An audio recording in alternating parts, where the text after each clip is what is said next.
بسم اللہ الرحمن الرحیم. ناظرین، آج کا پانچواں اور آخری ولاگ ہیڈنگ ہے اس کا کمار کے سماجی اور اجتماعی نقصانات. 534 نمبر صفحہ، معارف القرآن جلد اول، سورۃ البقرہ نمبر 2 اور آیت نمبر 219. معارف القرآن جلد اول، سورۃ البقرہ سے لے کر سورۃ الفاتح سے لے کر سورۃ البقرہ تک، پارہ اول سے پارہ تیسرا، رکوع 8واں. رائٹر ہیں اس کتاب کے مفتی اعظم پاکستان حضرت مولانا مفتی محمد شفیع صاحب رحمۃ اللہ علیہ. بسم اللہ الرحمن الرحیم. الحمد للہ وکفا وسلام علی عبادہ الذین اصطفیٰ. قال النبی صلی اللہ علیہ وسلم خیرکم من تعلم القرآن وعلمہ. بہترین شخص وہ، بہترین لوگ وہ جو خود بھی قرآن پڑھیں، دوسروں کو پڑھائیں، سکھائیں اور لکھائیں. پروں کو میرے قدرت نے ضیا دی، تجھے اس نے صدا نے دل ربا دی. پروں کو میرے قدرت نے ضیا دی، تجھے اس نے صدائے دل ربا دی.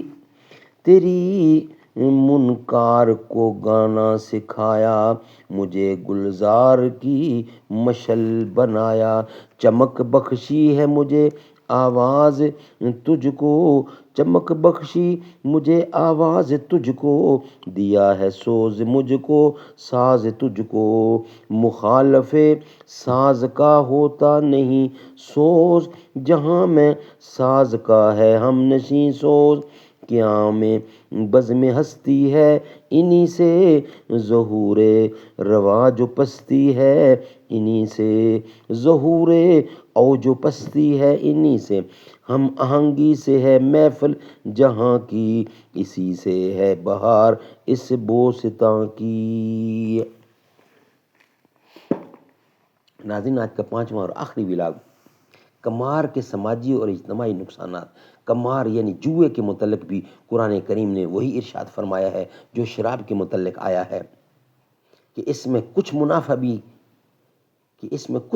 بھی ہیں، مگر نفع سے اس کا نقصان و ضرر بڑھا ہوا ہے.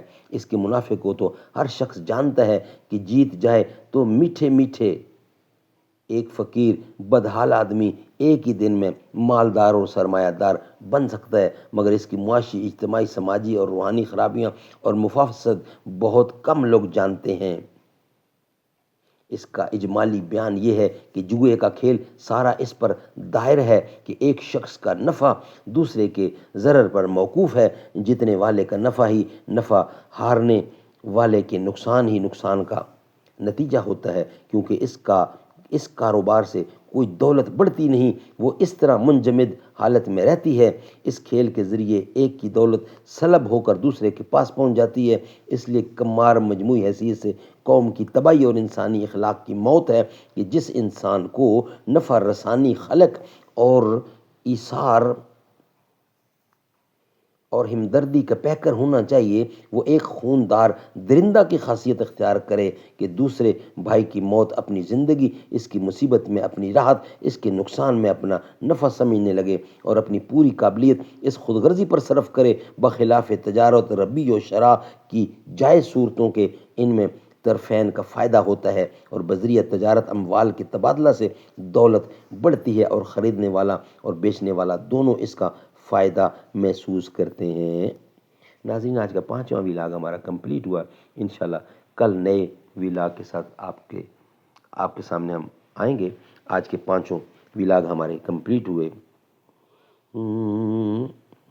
در اقدس پہ حال دل سنانا یاد آتا ہے، مدینہ یاد آتا ہے، مدینے میں جو گزرا ہے. زمانہ یاد آتا ہے، مدینے میں جو گزرا وہ زمانہ یاد آتا ہے، خدا کے نور کے جلوے جو دیکھے میں نے طیبہ میں، مجھے رہ رہ کے وہ منظر، مجھے رہ رہ کے وہ منظر سہانا یاد آتا ہے۔ سنہری جالیوں کے سامنے آقا کی خدمت میں، سنہری جالیوں کے سامنے آقا کی خدمت میں، وہ میرا روز و شب کا آنا جانا یاد آتا ہے۔ ادب سے بیٹھ کر اس گنبد خضرا کے سائے میں، نبی کے عشق میں آنسو بہانا یاد آتا ہے۔ مزار فاطمہ پر کربلا والوں کی یاد آئی، مدینے والے آقا کا گھرانہ یاد آتا ہے۔